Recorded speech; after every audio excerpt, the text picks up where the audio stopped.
welcome to the Moonshots Podcast. It's episode 104. I'm your co-host, Mike Parsons, and I'm joined by the collaborative mind himself, Mark Pearson-Freeland. Good morning, Mark. Good morning, Mike. This is an exciting day. I can feel collaboration, I can feel communication, and I can feel intelligence coming down your mic and into my ears. I should bloody hope so. No, but Mark, how good is this? I mean, we are really taking a bit of a twist and a turn on our teamwork series today, aren't we? Teamwork series so far has been really interesting for me. We started with Mr. Patrick Lencioni, and he was fantastic, wasn't he, Mike, at breaking down a lot of things that I guess we took for granted in the way that we function as teams. Particularly nowadays where our teams are spread all over the world, it's sometimes a little bit hard to almost take a pause and think, okay, well, what actually is the definition of a good team? And what are these dysfunctions that maybe I'm aware of, but maybe I don't do anything about because I just assume they're natural? And that was a really good, fun, deep dive, I thought, that we did with Patrick into what's that DNA of a good team. And off the back of that, we started thinking, okay, well, what are those personality traits and behavioral profiles of a good team player? And that was a fantastic, almost mirror up to ourselves, wasn't it, Mike?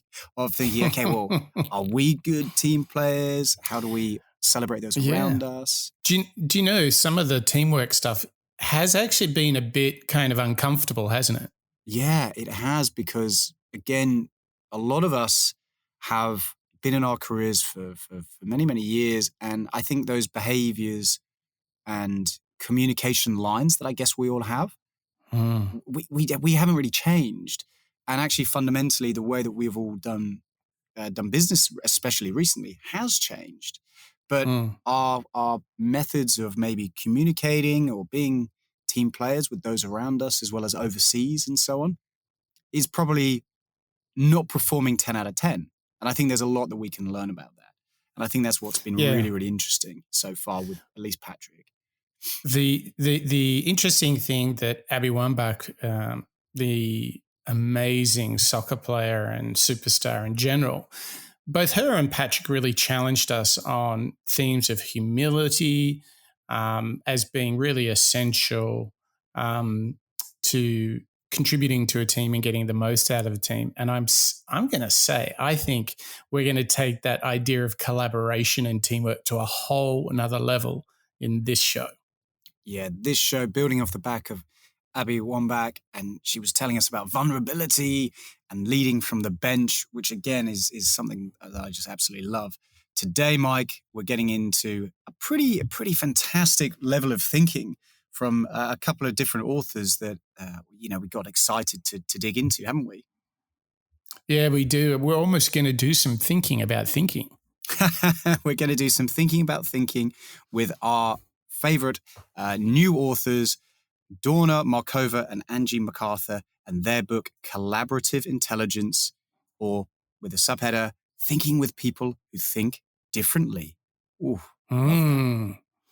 yeah, I think there's so much inside of this. What I want to do is, because we're taking quite a pivot here in the series, why don't you pitch me why you think this kind of collaborative intelligence route? Why does this matter? Why is this important? Because we don't speak about it much. Well, we don't, because again, I believe that we sort of take it for granted, and maybe we've even got our blinkers on. So we just say, oh yeah, we can collaborate. I'm a good collaborator. If the work doesn't work, it's because of somebody else, and I think what's fascinating about the Collaborative Intelligence book is actually saying, okay, well, we can all learn something. We can all, and we should dig into our personality traits, our behaviors, our attitudes, and really listen to Markova and McArthur, who are experts at getting people to collaborate together by sharing their minds, sharing their brains, and sharing their thinking power. And for me, well, it's the modern way of working, right? Like that's the case that they're making to us. It's like, how else is modern business done? It's people coming together with ideas and facts and insights and trying to work out a way forward from there. I mean, that's what every day feels like for me. Yeah, every day now is digital. The meetings that we do face to face with our customers and teammates are much fewer and far between than ever before. So this book is a real map or a real call to action to say, okay, well, let's actually unlock the potential of getting this right, and the results will be far greater than we've probably assumed before. That sounds awesome. So, Mark, where do we start on an adventure into collaborative intelligence? Where do we start thinking about thinking? We've got to start thinking about thinking and collaboratively consume intelligence by actually hearing from the authors themselves. We want to hear from the authors tell us how to not waste your intellectual capital. The moment for me when I became really fascinated by this issue happened about 17 years ago. We were at Sundance Resort working with an international global team. And there were CEOs and CFOs and CMOs from all over. And we calculated that it cost them on average about $5,000 an hour to think with one another. And I grew up internationally myself. I grew up overseas. And so I really understood diversity from the angle of race, culture, sex. But what I found apparent in that room was thinking diversity, and they were not using it. Instead, they were using it to argue with one another, to argue who was right, to talk over one another. There was this long pine table in the center of the room, and I swear that was the only thing separating one person from another from coming over the table. And I'm sure you've all experienced meetings like that. And then Dawna did a remarkable thing. She stood up, and she went to the back of the room as if to leave, and she paused in the doorframe, and she asked this group, it was about 13 people, I think, is this the highest and best use of your time? You have an incredible amount of intellectual capital in this room. Are you using it? And she went to leave. And they all turned towards each other and, stunned, just in that one question, realized, no, in fact, they weren't. So I became fascinated exploring this question with Dawna. How do we collaborate? And how do we really create the conditions that enable collaboration to take place? So I loved your answer, because a lot of it is recognizing what thinking do we have in the room. And what we have in the book, we have looked at 4 different strategies that help us look at the 4 different types of thinking that we can become awareness. Because when we think of collaboration when it's not working, usually it's the things, many of these things, that we don't have control over. We don't have control over the other person's attitude. We don't have control over how they think. But the more with which we can understand the thinking diversity or the different gifts and talents that people are bringing into the room, the wider bandwidth we have. And the reason I believe this is so important, it is right now we're changing jobs almost every 3 years. And the challenges that we all face are so complex that unless we really understand how to harness the thinking diversity in the room, we're just not going to be able to solve the issues that we have to solve. And so what we consider being able to think with a wide range of people is really a type of currency. The more diversity that you can think with, the greater capacity you have. And I've just spent the last 5 nights with almost 100 millennials at each of these events that we've been hosting for each night. And they are so hungry to learn this because they realize that they may never meet that business partner that they're working with because they're in Afghanistan or they're in India. And so to really understand what type of thinking you need and what type of thinking others bring to the table is really a new critical currency. Ooh, a critical currency, Mark. Like, that is so spot on, because, do you know, as she was talking right then, the funniest thing that came to my mind is how little I really think about how the people around me in a meeting, in a work session, think and what I could do to accommodate their thinking. I found that quite challenging, didn't you? Yeah, because the way that I guess I've gone into the way that I've always behaved in my career, when we've got meetings, collaborative sessions, workshops, rapid prototyping sessions, and so on, I'll set up a room or an area in the way that I want, the way that I think, hey, I reckon everyone's going to want water. Here are the chairs. Let's have paper. Let's have something on screen. Let's do this. Let's do that. Let's set the temperature here. Let's gather all of our pens, and so on and so forth. But actually, where we're dragging ourselves here with this concept of collaborative intelligence is actually, well, that way might not be right for everyone. It's good for me, sure, but that's right. Somebody else might not want the chairs. They might want no table. They might not want the screen. It might be distracting. Well, we try to cater to the personality of the individual, right? Their general working style, right? Like you tend to like, is this a big ideas person? Is this a logic person? Or maybe is this a structured person? But we don't think about what intellectual styles, what intelligence approaches different people can have. And I found myself feeling quite vulnerable because I'm like, oh my gosh, I don't really think nearly enough about these sorts of things. It makes me wonder about like, well, okay, what are the models? What are the maps? And how might I create the conditions for the very best ideas to come out of the session?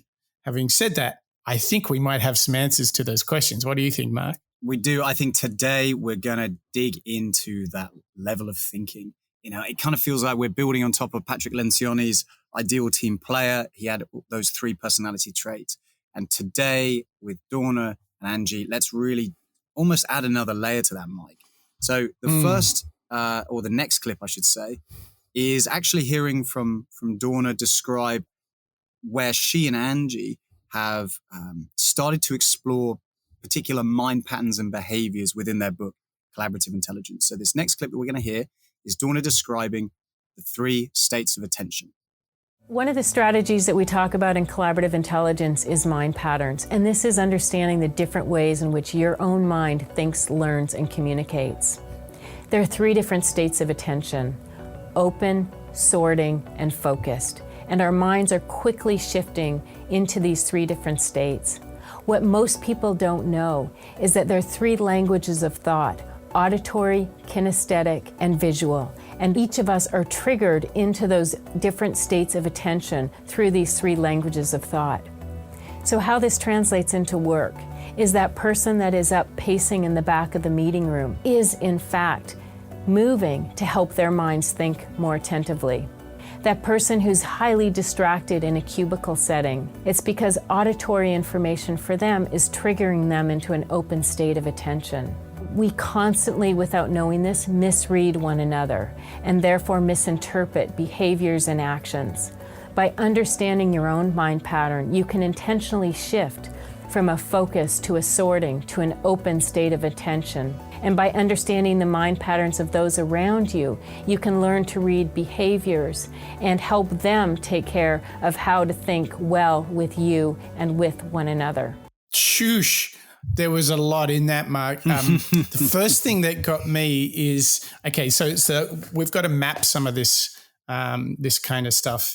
So the first thing I heard there was this auditory, visual, and kinesthetic types of thinking, right? So help me understand what are these 3 things doing? How do these 3 work?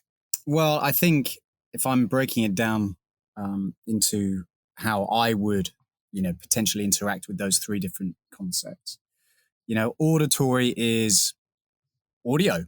It's hearing. It's assuming, consuming thoughts, ideas, and brainstorming sessions via your ears. So for me, that's pretty good, but actually it's very easy to drift off, isn't it? It's very easy to, hear something, consume it like a podcast or a speech, and actually it kind of washes over you. The next bit is more visual. And I'm a little bit more visual in the way that I try and imagine things in my head. Like when you're learning a language, you want to learn it out loud and put it on a board or whatever it is. So visual is all about seeing things in front of you. Kinesthetic is actually something a little bit more interesting for me. And perhaps it's something that I haven't really been aware of before. Yeah. It's more hands-on. It's physical. The examples that the book goes into is musicians, athletes, something about construction. I guess it's kind of like prototyping. It's building something with your hands. Yeah. And particularly where that clip was going was you're standing up, you're moving around, perhaps you're interacting with something. For me, I've never, to be honest, really considered it as a third bucket. I've always assumed audio and visual, but actually this kinesthetic one, I love. Right? Yeah. Well, I mean, it's this idea of applied learning through doing, or to build it out. It's really people who explore concepts through manifesting them. So some people are very cerebral and can just enjoy the consideration. Others are like, no, I need to build something here. And so that's very interesting. But then, well, hang on. Before we go into the other thought, which is around attention here, let's really take the time to break down what they've just said. So the first thing they're saying, that there's three types of learning. There's audio, visual, and kinesthetic. What's interesting is to now sort of build some tools together, like what fits which type of learning. So, posters and mind maps are great ways for visual learning, right? So if you're together with people, I think that makes a ton of sense. I think question and answer, I think sounds, songs, anything that brings something to life through sound. Yep.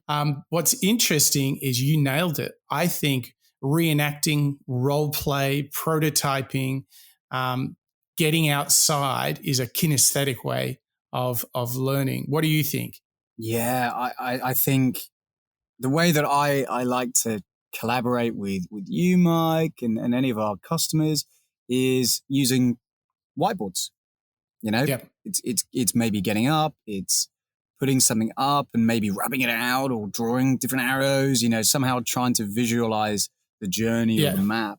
And I think you're a bit of a mind mapper, aren't you? I think very I'm a visual. little bit of a mind, yeah, exactly. Yeah. Exactly. Yeah. Where do you sit, Mike? I'm probably blended audio visual with just a sprinkle on the kinesthetic. I am a bit restless as a thinker. So I'd probably go around there. But I mean, what's interesting is like those three different types of learning. I mean, even if you just start a meeting by saying, I wonder who the person or the people that I'm with, are they audio, visual, kinesthetic learners? And how should I design the agenda to support their learning? But this wasn't all. This is just one clip. This is crazy. Yeah. But they also talked about these three different types of attention. Did you pick up on that one? Yeah, I did. And again, we could spend, I think, the whole show just talking about this one clip, couldn't we, Mike? Because you're right. There are these three different layers of attention, three different types that collaborative intelligence goes into. And that's focus and focused. There's sorting, and then there's open. So focused, sorting, and open. Okay. Slow down here. So what we did before this was the styles of learning. Now, what they're proposing, these are the styles of attention, right? How you apply your attention. So it's not how you're actually learning, but it's how you engage, I guess, right? Yeah. To build on that, it's actually what type of, so do you remember Lencioni would tell us, okay, well, these are the personality traits of team players. Where collaborative intelligence goes is, okay, well, what's actually your personality trait of your own behavior? So to almost go a level deeper into your actual psyche. And these three stages of attention for me are, okay, well, what type of attention do you have? Focused, if we break them down a little bit, let me try and pitch them to you, Mike. Mm-hmm. Focused, I think, is you're able to ignore everything around you and you're able to just give a task at hand your absolute full attention. Maybe that task is learning something new, or maybe it's writing a good pitch or email or whatever it is. But it's like putting on a telescope and just focusing on that one thing. Sorting attention is being able to interchange between, I think, maybe internal or external distractions. Maybe you can see, it's like the devil's advocate. You can see, right, this is how one person could see it, and this is how another person could see it. This is how our customers could see it. This is how our clients could see it. And maybe I think that sorting attention is better for people when you've got to make that decision. You've got to be in a decisive place. And that final one, open attention, is maybe a little bit more around the original thinkers that I think, Adam Grant was telling us about in some of our earlier shows. Looking at an old problem or a current problem and rethinking it. Remembering old things, learning from perhaps maybe it's mistakes or maybe it's behaviors of other products, customers, colleagues, and thinking about what you've done in the past as a new approach to something in the future. Yeah. Okay. So let me pitch you this. It's almost like our attention is it's really a different way of saying how we engage. So we're a visual or an auditory style of learner. Like that's the model that we use, but we go through these modalities, focused, sorting, or open. So the way I'm relating to this is sometimes my attention is very open, particularly when for example, I'm doing a talk tomorrow, and I've got an outline of the talk, classic Mike Parsons style here. Don't you worry, I've planned ahead. But I've been really thinking about sort of very openly about the idea. I was very focused. I came up with about 5 kind of key points that I'd like to share with the audience. And what I need to do now is go through some sorting process to kind of clean up the different ideas. So it's very interesting that the way I've been thinking actually moves through each of these 3 types of attention. I like that. Isn't that interesting? That is great, isn't it? Yeah. Now, as we sort of process that, I think it's really important to mention that in one clip, we've got so much, we've talked so much about it. I want to remind everyone that they can go to a certain place where we have all of the show notes. There's a ton of our entire back catalog, all the show notes, and plenty more. And this can all be found on one little place out there on the internet, can't it, Mark? Yeah, based on the collaborative intelligence and recommendations of you, our listeners, we're gradually growing that catalog. But if you want to go and revisit any of our previous shows, all 104 shows are live up on a little destination called www.moonshots.io. As you say, Mike, there's a treasure trove of show notes, transcripts, all 104 shows, as well as some valuable mantras that I like to say I check out most days, as well as a way for you listeners to get in touch with us, make some recommendations on who you like us to learn out loud with. Now, we've been getting quite a few suggestions for future shows. Coming up, we're going to explore an amazing person called Kyle Maynard. We've got our Rising Star series. And then, perfect for the new year, we will have a deep 4-part series on Ryan Holiday, a great thinker and writer. And there's so much more. But we are getting some great feedback from folks about who they would like us to cover in future shows, right? Yeah, we're getting loads of great comments. And one particular input that one of our listeners has provided us, Mike, actually, that I'd quite like to quickly call out is somebody who's actually anonymous. So hopefully they'll be listening and they'll remember leaving a little point of view. And somebody said, okay, well, I love hearing these classics, these big thinkers, the big heavy hitters of Simon Sinek, Eric Ries, Jim Collins, and so on. But actually, when you and I dig into some of the slightly perhaps lesser known authors, academics, but who have really good practical insights that we can learn from for an entrepreneur and leadership perspective, that's valuable. people are really liking the series when actually we go into people who are slightly off the beaten track, so to speak. Well, that is exactly what the discussion that we had as a team about Dawna Markova and Angie McArthur, who've done this great work, but they're certainly off the beaten track compared to, the Sinex, the Jim Collins of this world. And it is so great to hear from you, our listeners, that you really enjoy these, because we always deliberating like, okay, this one's a bit out there. Will people be open to that, or do they want us, do they prefer it when we stay to more of the classics? So we really appreciate the listener that gave us that feedback. It's really important because we know we're hitting the spot. But now that we've talked so much about these different styles of thinking and being collaborative in the way we think, what's really important is to understand how we trigger these different states of attention. So once again, let's go to our powerhouses of collaborative intelligence. My research was that different things in different people trigger these different states of attention. So in George Bush's mind, I can't resist, I'm sorry. It's the last thing, I gotta do it. George Bush's mind, auditory information, remember Donald Trump, it makes his mind like this. George Bush, auditory information is like this. So every time Donald Trump comes at him with words and he's supposed to come back with quick little, he can't. His brain is in this state. It's like, duh state. So if they knew what you're all going to know when you finish reading our book, they do much better collaborating with each other, but of course that's not what they want to do.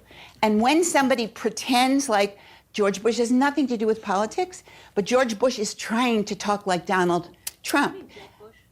What? Jeb Bush. I'm sorry. Well, George, it's the same, but it's the same. Auditory is both of them. That's why George Bush was famous for all the things he said.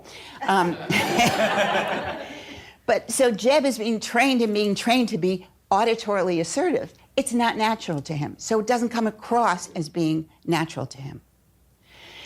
So these form these different states of attention and the different triggers of attention, which is visual, auditory, that means words and sounds, and kinesthetic, which means movement, experience, taste, and smell.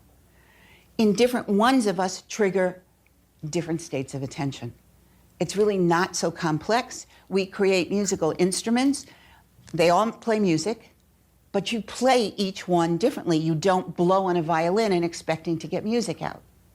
But the assumption we make about the human brain, and I've been trying to get this message across for 50 years, the assumption that we make is that all brains are violins and process information in the same way. All brains are not created equal.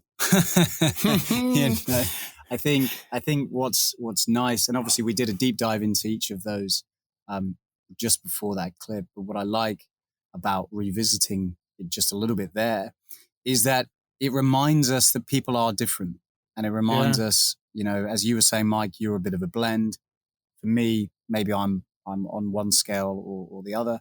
And it's valuable, maybe a way, as I'm thinking about this, and when we get back into a room where we can collaborate with our customers face to face in a quite a big prototyping way, is to actually not only dig into what their personality types are, but this level of attention and behavior and their triggers through the form of perhaps a survey or a questionnaire, just to understand what they're like. So then your time with them is more productive, collaborative.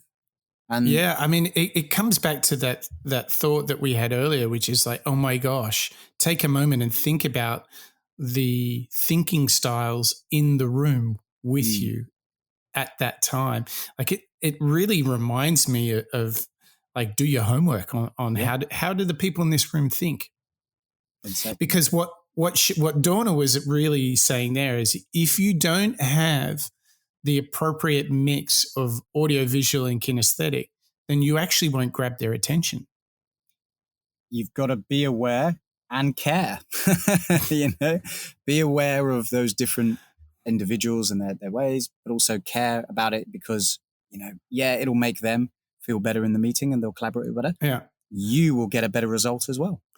Yeah. And this really leads us to, just being this idea of being able to work with others that are a bit different. And in fact, Dawna actually takes this thinking to another level. We often talk about having diversity in the room, and we'll do our best, and maybe we think of that as the color of people's skin, or their social and lifestyle preferences, whatever it is. But you know what? She's going to challenge us now and get us to think about the following concept, which is the diversity of thinking. So, Angie, you talked about people being, collaborating people who are very different. You kept emphasizing every time you said very different. So how does it compare? Is it easier to collaborate so it's very different, or a little different? And you do it differently? Both, and awarenesses and how they show up for you. So when collaborating well, it also depends on what you're trying to do. So the end result. So to use your example of when you had a lot of people who were diverse, you described people from marketing, you described people who were very process oriented. In that situation, because of the diversity, you'll probably end up with a better holistic view because you have many different perspectives. However, if the task is to come up with a plan to execute on something, then you want people who are all very highly procedural, because that will make it more efficient. It's harder to hold the diversity, and there's different ways of recognizing diversity. And what makes it difficult is just our inability to recognize when someone's thinking is different than ours, and we attribute it to personality, or we would attribute it to attitude, or things that, again, are out of our control. Or they may remind us of a mother we didn't like, or a teacher we didn't like. And so when we get stuck with someone, we tend to leave, fight, flight, or freeze. Those are the three ways. And so that's where the holding the space and that's when moving into inquiry. For me, it's when I experience those moments where that it's not you're not collaborating, whatever the opposite is, and we haven't found the word that means the opposite of collaboration. Difficult. Yeah, when you start to see differences as difficult, is I start moving into asking a lot of different questions, especially questions that aren't natural to me, because they may be natural to the person that I'm trying to achieve connection with, and therefore I can. Well, that last bit there, I think, is really, really I agree. valuable for me, because I agree. Not only are they both calling out, embrace these difficulties, embrace diversity, but actually, if you have a challenge or something doesn't quite work for you, instead of perhaps turning away from it or ignoring it or thinking, nah, that's not important, it could be that somebody else around the table, or the metaphorical table, does believe in that. They do have a good point of view, or a build on top of that. I like that as a reminder, Mike, that it's very easy to focus on the subjectivity in anything in our lives, but actually having this reminder to say to the colleagues and customers around you, hey, what do you think? I struggle with X. What do you think of X? And gradually getting those diverse point of views can enrich an idea. What did that clip mean to you, Mike? Oh, I loved it because it's actually connected to this theme that we saw a lot with like the Goggins and Joe Rogan, which was embracing discomfort. But that was obviously much more from, an entrepreneurial challenge or even physical workout style discomfort. But what is fascinating, Mark, is literally what we're hearing right there is McArthur and Markova are literally saying, embrace the discomfort of the mind.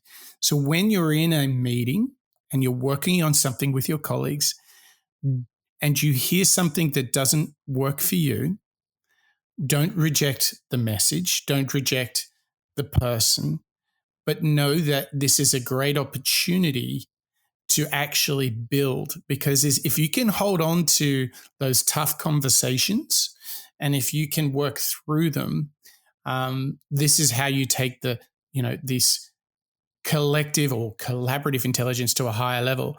And I liked your point, Mark, because I think the way to do it is say, okay, knowing that you're like thinking to yourself, WTF, right? Hold yourself, just be comfortable, right? Don't run away from it. Just be comfortable and say, look, can anybody build on this idea from Joe Blogs over here? And I think that's the moment where you can get the diversity working for you. What do you think? Yeah. Instead of, thinking, nah, rubbish, we've already tried that, it doesn't work. Instead thinking, okay, well, why do you want to revisit it? Pitch it to me. Pitch me why this could work. And maybe you're right. Because, you've got a different point of view, different background, different career, different experience, different way of thinking to me. And that's so valuable. It's really quite interesting how if you think about it, if someone comes up with like what seems to be a very radical thought, or not based in fact from our perception, how we often reject not only the idea, but we say, oh, don't bring so-and-so to the meeting, they're crazy. Yeah. Right? We find it very frustrating, right? Yeah. And that's where you get the group thing, because you just bring the people that will kind of go with the flow and not create this healthy tension, which is something that Lencioni talks about all the time.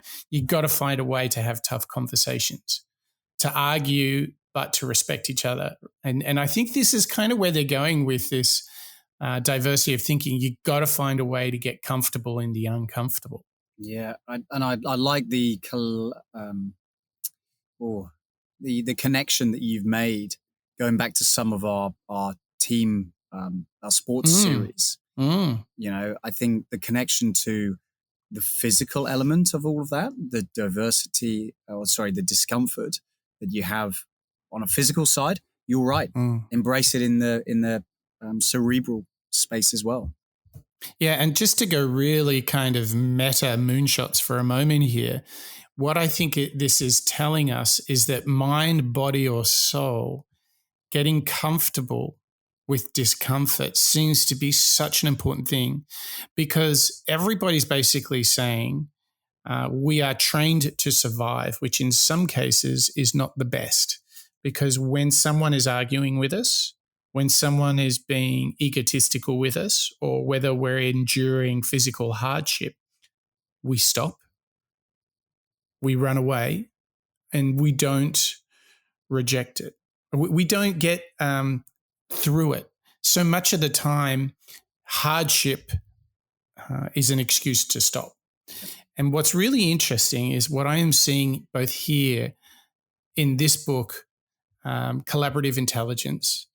What Markova and McArthur are pitching us is just like in your body and just like with your emotions, in your mind, you need to get comfortable with discomfort, because that is at the heart of diverse thinking, is getting, knowing, acknowledging this is a bit tricky.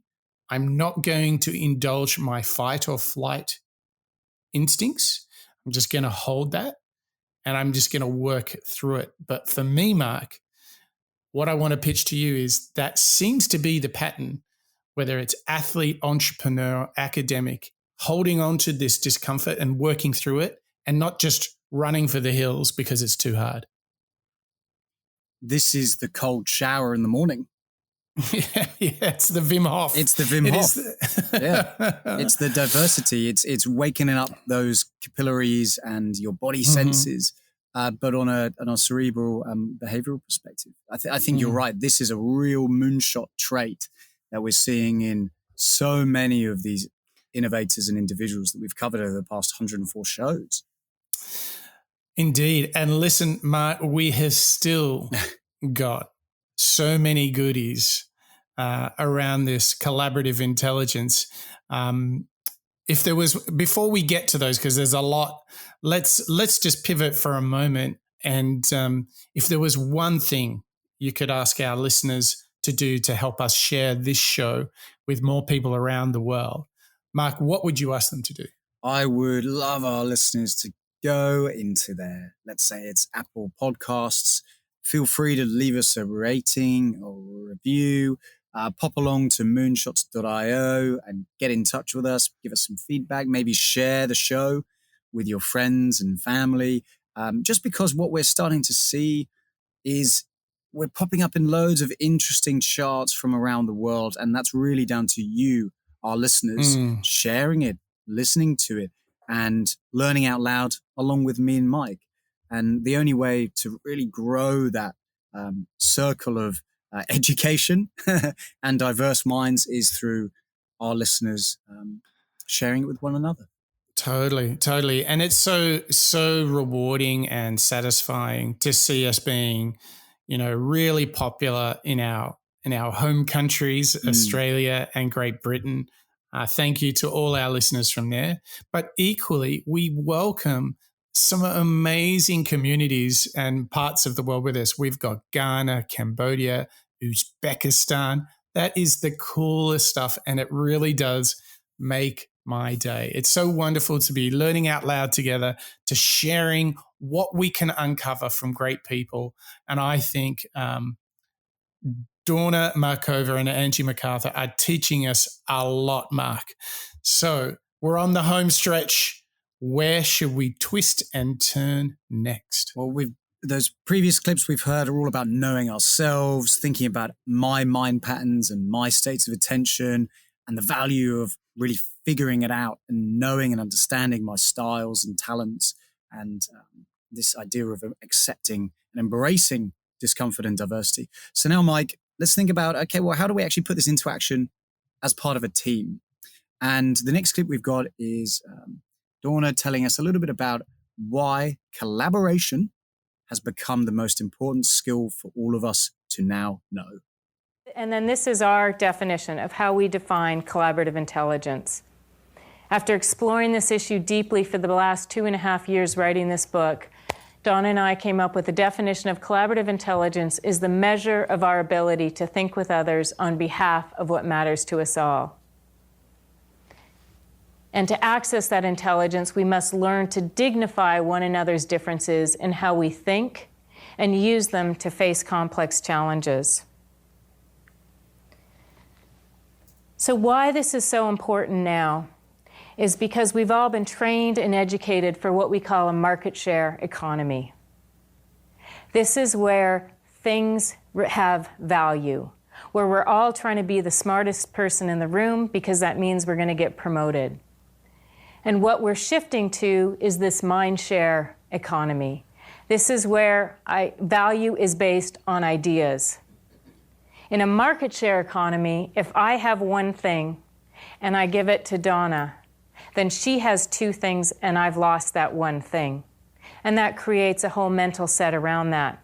In a mind share economy, if I have one idea and Dawna has one idea and we collaborate, then we actually both walk away with two new ideas. A financial model that exemplifies this is Airbnb. Currently, they are outselling every other major hotel chain per night per hotel room, yet they do not own one hotel room. So we're starting to see all these new models that are using a mind share mindset in order to create a whole economy based on it. But it takes a shift. And in fact, we actually need both. But what we don't know how to do is create this mind share mindset, which is based on fully collaborating. So I got to say, that was a bit of a jump claiming that that Airbnb was the result of collaborative intelligence. But I do get what they're trying to say, Matt. That was a big claim, don't you think? Well, yeah, I think it's, I guess the visual, again, going back to the states of attention, the way that my visual brain is bringing to life is the idea of connecting individuals and owners, i.e. Thinkers, I suppose, together and saying, right, Mike wants to find a place, Mark happens to have that place, let's connect them. And that value of a shared mind is really valuable, by connecting them together. I think that's where we're trying to go with that clip, which is saying, okay, well, once you've connected it as a team, your brains, so to speak, once you're sharing the ideas in a more efficient way, the results are going to be much, much greater. You're going to have a great apartment in Sydney while I'm on holiday. Yeah. I'll be serious for just a moment here.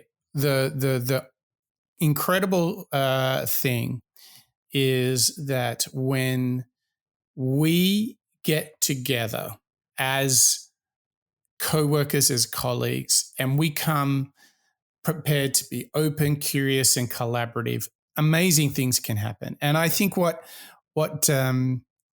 they're making the case for is that folks need to remember that if you have that spirit, you can totally come together in a meeting. You can bring your ideas, I bring my ideas, and it is all going to come to 1 + 1 = 3. And I really do believe that, don't you? Yeah, I do. Combining all of those together, I feel like we're going to go and achieve that wildest ambition to go and be successful and be the best version. Yeah, because think about it. It's impossible to have all of the ideas yourself as an individual. Because even from the worst case, I'm going to try and picture this, from the worst case perspective, at least someone finds a few things to improve in your idea. Like at least. Wow. Or maybe if your idea's got a few flaws in it, they can help you polish it up. That's the worst that can happen. The best that could happen is that they could go, that's really good, but imagine if you did this on top of that. And you're like, oh my gosh, that's such a good idea. That's exactly what she's pitching us right there. That is the mindshare economy, where you get together and 1 + 1 = 3. Exactly. And this next clip, Mike, is taking us an even step further. You know, we've just heard a little bit about this definition and how we can work better as a team with this mindshare economy. But the fact in my mind still remains is, okay, well, how do we actually put that into action? Because you're right. Sharing an idea is a great way of building upon it. But first, I think we need to adjust perhaps our strategy towards communication and the way that we describe ideas to people. So this next clip that we've got is how we can learn to adapt our behavior in order to be more productive as a team. I think especially in meetings, what you start to notice is first more self-awareness with this for your own thinking. So when you find yourself slightly checking out or you're going into a wider state, if you're trying to generate ideas in meetings, that's good, because this is where insight happens. But if you're trying to come up with a very specific marketing plan, or you need this more focused, alert state of attention, you may start fidgeting. And it may be actually better for you to get up and wander around the room, because that'll help you remain alert and focused. For another person, actually writing or actually being up on a flip chart really helps them stay focused. But what happens is we meet around these long tables and we think talking back and forth, taking individual notes instead of one big collective visual, not allowing the space in order to move, that's the best way to pay attention. When in fact, the more diversity that we can have in any meeting room, and often best decisions are made on a walk and talk with someone, because you'll actually get them in a different state. And so there's specific things you start to notice about someone else, but the most important thing is just to shift the different state of attention or input if it's not working. So if you notice that you keep telling someone that and they're not doing or responding to you verbally, send them an email, send them a tag. I mean, these are very simple things. Or ask them to go on a walk. Because by shifting that one state of attention or that mode of communication, you are going to get a different result. Yeah, that's fascinating, isn't it? I think the real lesson she's pointing out here is when it's not working, shift the types of attention. So if you're in focus mode, move to sorting. If you're in sorting and it's not really working and you're like, guys, this isn't happening, let's go to open. So that's quite an interesting, when you're at when you're stuck, when you're at a logger jam, move the type of attention. Yeah. For me, the previous clip that we'd heard was the value of the mindshare economy. And to your point, sharing an idea only can make it better. We get more input. Perhaps we plug some of the holes that we didn't notice at the time. And here it's, okay, well, once you've accepted the benefit of sharing an idea. Okay, well, now play to your audience. Mike, you and I collaborate very regularly, and it comes semi-natural to us in the way that we do it. But, for me, I quite like when we go for a walk and maybe we're talking about an idea out and about, because I'm getting that visual stimulation. We're getting maybe that form of exercise when we're stretching our legs, getting the blood pumping, and that's great. And I think that clip there is telling us, okay, well, once you've accepted the benefit of doing it, make sure to be aware of who you're asking for that little bit of assistance, a little bit of point of view, and try your hardest to, I suppose the next clip, which should really be how you accept it. Once you've got the mindshare economy, the benefits of it, you've perhaps adapted your behavior, whether it's yourself or those around you, allowing them to behave in that way. I guess the next hardest bit perhaps is taking that criticism or taking that feedback. Yeah, I think we have to be a bit playful here. Like, just play around with your, your different types of attention, whether you're focused, sorting, or open. And look, a note to everyone listening, we will have this all in the show notes, so you can return to it and kind of think more about this, because it really is, it's so damn new. I mean, for such an important thing. I mean, in the end, Mark, the capacity to think is what makes the human race unique. Our cognitive powers mean we can build rocket ships when no other species has. So isn't it funny how little time we spend on it? And where this is an interesting parallel once again for the Moonshots is that when you think about, collaborative intelligence and thinking together, it is just the next door neighbor to what we talk about a lot, which is mindset, working on your mindset, being strong in the mind. And isn't it fascinating how these, in the search of excellence, in the pursuit of moonshots, how what is revealed to us that your mindset and how you think about how you think are such crucial things to not only doing amazing things, but to becoming the best person we can possibly be, to becoming the best version of ourselves.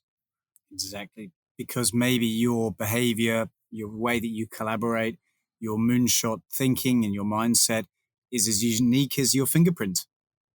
Everybody's got different backgrounds and educations and experiences.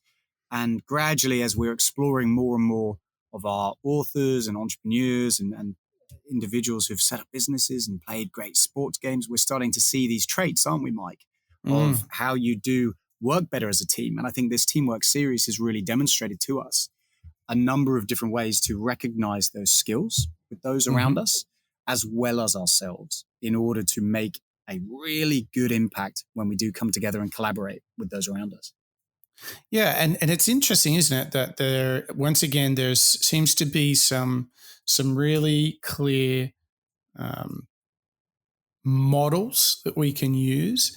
This idea of that we can think in three ways, our attention comes in three ways.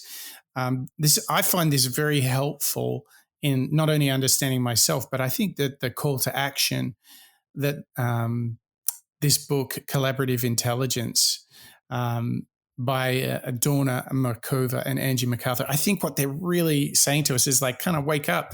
These are the skills of the 21st century, people. Like, come on. Exactly. It's unavoidable now. And it's something, again, like we were saying at the beginning of the show, we've all taken it for, I believe I have at least, taken a little bit for granted. And if we can learn how to valuably think collectively, especially in a world now where we're all on Zoom, we're all on WebEx, whatever it might be, we're all collaborating around the world. This mindshare economy is more valuable than ever. And we've got one final clip, Mike. We've got one final clip from Dawna and Angie to round out our show on collaborative intelligence. We've learned about ourselves. We've learned about working as a team and communicating things efficiently to one another. This final clip we've got is, what can you and I, Mike, learn from collaborative collaborative intelligence today to go and action it right now. We all have to start being more courageous, because when we interview people, talk to people all over the world, the number one complaint people have is the boring, unproductive, useless meetings, whether they're on the phone or live. And so even naming, okay, nothing personal against anyone here, but I don't think we're all using our full capacity. What do people need in order to think better? Just even inviting that question into the middle and start taking care of yourself. And it does require being brave and saying, it really helps me to think on my feet. We worked with Ted Turner. He doesn't have a desk in his office. He wanders around. In a hierarchical company, we may have thought he was, hyperactive. So we need to, start breaking some rules, be a little braver, because the essence of this is when you are using, and your mind, as Dawna said, it's like water. We know it. We call it the flow state. When your mind is going from here to here to here, and you're having insights, and then you're really productive, you're in the flow state. And the more that we each understand what creates that for ourselves, and then mimic those conditions as often as possible, we're going to be the guy or the gal at the top anyway. But it does require sort of bringing this awareness to others. And so, as I said, the millennials that I just work with, this is how they want to walk. Every coffee shop is now full of people interacting, working with one another in different ways. So they are anxious, they're dying, what did they call it? Death by cubicle. All these different, ways. And so. The thing I want to add about that is I worked one time with the CEO of Chrysler and his senior leadership team, and we were talking about this information. And during the break, and only during the break, this woman came up to me and said, what you said about kinesthetic and some people need to move? She said, that's me. I can't pay attention unless I'm moving. I said, great, but how come this whole meeting you've sat in the chair? And she said, well, everybody else did. I just couldn't get out of the chair. Even knowing I need to do it, I just couldn't get out of the chair. We have been taught to think about ourselves in terms of you got 12 wrong on the spelling test, not you got 8 right. So we, as a culture, have very little compassion for our own differences. And when your system goes, I need to move, I can't move, the boss is in the room, nobody's moving, then you keep pushing it down, and we call that despair. We call that depression, because we are literally pressing down our needs to be productive, to be engaged, to connect. 85% of your brain, 86, 87, nobody knows exactly, is devoted to connecting with other people. Wow, that is such a powerful clip, because what it just reminds us of is we are social animals that are unique because we think, and that's why collaborative intelligence matters so much, right? Yeah, it matters so much because if you're brave enough to say to those around you, your teammates, hey, this is the best way that I work, I want to also learn about how you want to work, we can therefore take a step forward from a productivity perspective. We can work better, we can work smarter, and we have more of that emotional intelligence that Patrick Lencioni was telling us.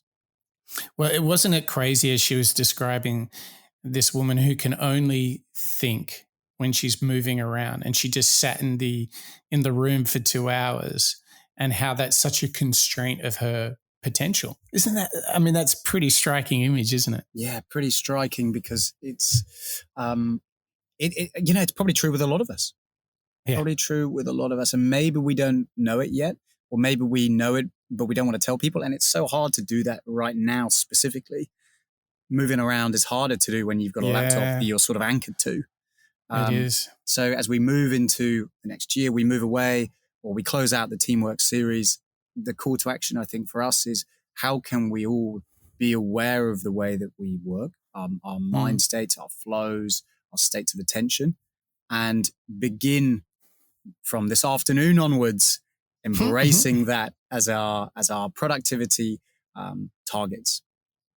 So what's the thing that you're going to do after this? Are you going to try and delve more into the attention modes or the different thinking modes? I think I'm going to move into the attention modes. Actually, I think exploring a little bit more in the visual, auditory, kinesthetic approach, and questioning, okay, well, where do my customers and clients sit, and how can I best make use of their time? For me, Mike, that's where I'm gonna be. What about you? What are you taking there? Yeah, I do. I would like to spend some time there. I mean, I feel pretty comfortable in the way I think, but the attention piece could be a big unlock, couldn't it? Yeah. The focus, the open, the sorting, these are pretty new to me as well. And I think they're going to help us be more productive and be those best version of ourselves. Yeah, nice. Well, don't forget, everyone, you can pop along to moonshots.io and get to the bottom of open versus sorting versus focus, or auditory versus visual versus kinesthetic. Wow, Mark, thank you. Was that good? Oh, what a great close to the Teamwork series, Mike. It was. And what was so good is we mixed it up from Lencioni to Abby, now to collaborative intelligence. I mean, we went full spectrum on teamwork, didn't we? We went pretty deep. We went pretty deep into behaviors and mindsets, and I thoroughly enjoyed it. Yeah, me too. Well, Mark, thank you to you, and thank you to you, our listeners, for joining us on this journey where we listen out loud, where we went very, very deep into the idea of teamwork. And from Lencioni to Abby Wambach to Collaborative Intelligence by Dawna Markova and Angie McArthur, boy, did we get some messages. And today the message was, don't waste your intellectual capital, because this is the very currency of the 21st century. So let's say goodbye to death by cubicle. Let's trigger our attention. Let's open up. Let's sort. Let's focus, and make sure that we understand how we think, whether it's auditory, visual, or kinesthetic. We can do it. We can think better, and we can do it a whole lot better if we do it together. And when you're really trying to think together, when you're trying to build collaborative intelligence, just change it up. If you're a little stuck, it's okay. Go out, break some rules, because in the end, you'll need to take a little bit of courage. Don't hide from different thinkers, different thoughts. Embrace them. And if you do that, I promise you, you'll be in that flow state, and you'll be in that flow state together with your peers and your colleagues, being the very best version of yourself. That's it from the Moonshots Podcast. That's a wrap.